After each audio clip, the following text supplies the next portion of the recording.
कहते हैं एक तस्वीर 1000 शब्दों के बराबर होती है। और जब बात राजस्थानी पेंटिंग्स की हो ना, तो ये बात 100% सच है। यहाँ हर रंग, हर लकीर वीरता, भक्ति और शाही ठाट बाट की पूरी एक दास्तान सुनाती है। ये सिर्फ तस्वीरें नहीं, बल्कि कैनवास पर उकेरा गया जीता जागता इतिहास है। तो सवाल ये उठता है कि इन चटकीले रंगों के पीछे आखिर छिपा क्या है। चलिए आज इन्हीं शानदार कलाकृतियों के पीछे की कहानियों और स्टाइल्स की गहराई में उतरते हैं और मिलकर खोजते हैं राजस्थान की असली आत्मा को। बात है 17वीं और 18वीं सदी की। ये वो दौर था जब राजस्थान कला और हुनर का एक बड़ा सेंटर बन गया था। एक तरह से एक गोल्डन एज, जिसे शाही दरबारों से खूब बढ़ावा मिला। कमाल की बात तो यह है कि हर रियासत ने अपना एक खास स्टाइल डेवलप किया और कलाकारों को अपनी कल्पना को कैनवस पर उतारने की पूरी आज़ादी मिली। जाने माने स्कॉलर आनंद कुमार स्वामी ने इस आर्ट फॉर्म को नाम दिया राजपूत पेंटिंग। लेकिन उन्होंने एक बहुत ही ज़रूरी बात पर जोर दिया कि भाई ये सिर्फ राजा रानियों की कला नहीं थी। असल में ये आम लोगों की कला थी, जिसकी जड़ों में लोक कथाएं, धर्म और हमारे महाकाव्य बसे हुए थे। और बस यही बात इसे सबसे अलग और अनोखा बनाती है। तो आज की इस पड़ताल में हम राजस्थान के 4 बड़े आर्ट स्कूल्स या शैलियों को समझेंगे, उनकी खासियतें जानेंगे और ये भी देखेंगे कि उनकी विरासत आज तक कैसे जिंदा है। तो अब सवाल आता है, इतने बड़े और अलग अलग तरह के आर्ट को समझें तो समझें कैसे? आर्ट हिस्टोरियंस ने हमारी आसानी के लिए इसे 4 मेन स्कूल्स में बांटा है। ये एक तरह से राजस्थान के आर्टिस्टिक मैप को समझने का हमारा रोड मैप है। ये 4 बड़े स्कूल हैं: मेवाड़, मारवाड़, हाड़ौती और ढूंढाड़। इन्हें राजस्थानी कला की रीढ़ की हड्डी माना जा सकता है और हर स्कूल के अंदर भी कई सब स्टाइल्स पनपे, जिनका अपना ही एक अलग मज़ा, एक अलग अंदाज था। ये जो पूरा स्ट्रक्चर है ना, ये हमें इस कमाल की आर्टिस्टिक डाइवर्सिटी को बेहतर ढंग से समझने में मदद करता है। तो चलिए सफ़र की शुरुआत करते हैं मेवाड़ से। मेवाड़ को अक्सर राजस्थानी कला का उद्गम स्थल या कह लें कि जन्म स्थान माना जाता है। एक ऐसा स्टाइल जो परंपराओं में डूबा हुआ है और जज्बातों से भरा पड़ा है। मेवाड़ की पेंटिंग्स की सबसे पहली पहचान क्या है? इसके चटकीले, भड़कीले रंग और बिल्कुल सीधी सादी कॉम्पोजिशन देखते ही ध्यान खींच लेती है। लेकिन जरा गहराई में जाएं तो एक गहरी इमोशनल टच महसूस होती है, खासतौर पर जब धार्मिक कहानियों को दिखाया जाता है।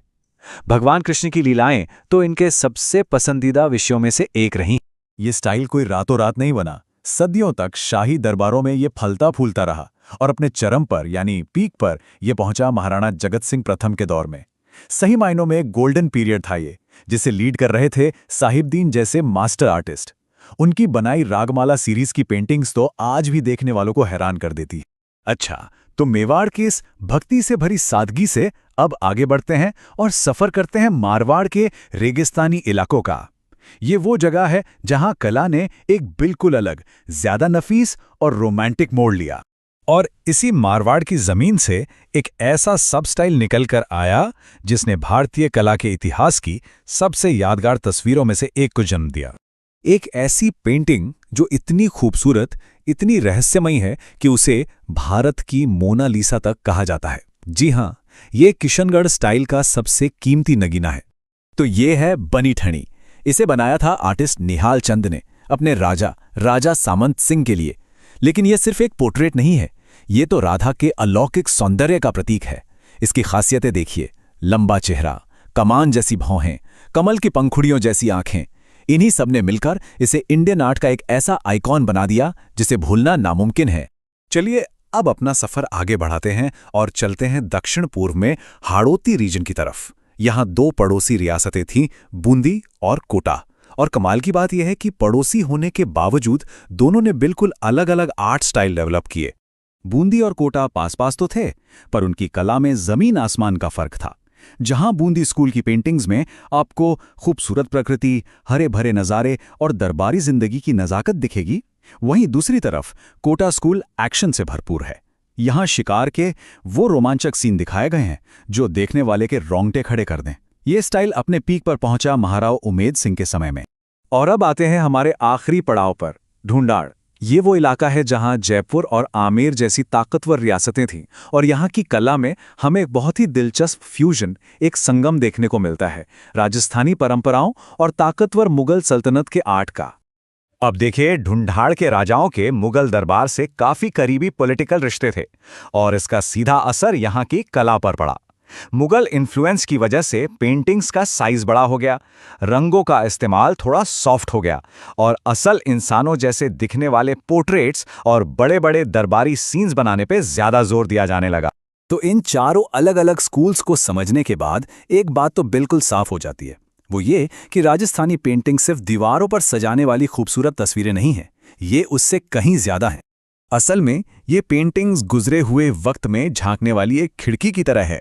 इनसे हमें उस जमाने के समाज, कल्चर और लोगों की सोच के बारे में पता चलता है। ये सिर्फ आर्ट नहीं बल्कि विजुअल हिस्ट्री है जो कहानियों को अपने अंदर सहेज कर रखती है। तो कुल मिलाकर सार क्या है? सार ये है कि ये एक ही कलात्मक विरासत है जो चार अलग-अलग लेकिन कमाल के स्टाइल्स में बटी हुई है। मेवाड़, मारवाड़, हाड़ौती और ढूंढाड़, इन चारों ने मिलकर ही राजस्थान के उस शानदार कल्चरल कैनवास को बुना है जिसे आज हम देखते हैं।